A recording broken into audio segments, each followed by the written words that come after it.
નમસ્કાર, સત્યમેવ જયતે લાઈવ ન્યૂઝમાં આપનું સ્વાગત છે। વડોદરામાં ખોરાકમાંથી જીવાત નીકળવાના કિસ્સાઓ વચ્ચે હવે કુલ્ફી આઈસ્ક્રીમમાં પણ જીવડું નીકળ્યાનો દાવો સામે આવ્યો છે। અલકાપુરી વિસ્તારમાં આવેલી રાજસ્થાની કુલ્ફીમાં ગ્રાહકને આપવામાં આવેલી ડીશમાં જીવડું જોવા મળતા ખળભળાટ મચ્યો છે। આ સમગ્ર ઘટનાનો વિડીયો સોશિયલ મીડિયામાં વાયરલ થઈ રહ્યો છે।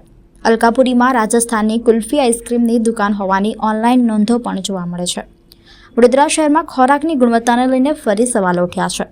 અલકાપુરી વિસ્તારમાં આવેલી રાજસ્થાની કુલ્ફીમાં ગ્રાહકને આપવામાં આવેલી ડીશમાંથી જીવડું નીકળ્યાનો દાવો કરવામાં આવ્યો છે। ગ્રાહકના જણાવ્યા મુજબ કુલ્ફી ખાવા માટે પ્લેટમાં પીરસવામાં આવી હતી ત્યારે તેમાં જીવડું જોવા મળ્યું હતું। આ ઘટનાનો વિડીયો પણ સોશિયલ મીડિયામાં વાયરલ થયો છે। ઘટનાને લઈને હવે સૌથી મોટો સવાલ એ છે કે શહેરમાં ખાદ્ય પદાર્થોની ગુણવત્તા અને સ્વચ્છતા અંગે મહાનગરપાલિકાનો આરોગ્ય વિભાગ કેટલી કડક કાર્યવાહી કરશે। જો ગ્રાહકનો દાવો સાચો હોય તો ખાદ્ય સુરક્ષાના નિયમો હેઠળ જવાબદાર સામે કાર્યવાહી કરવાની માંગ ઉઠી રહી છે।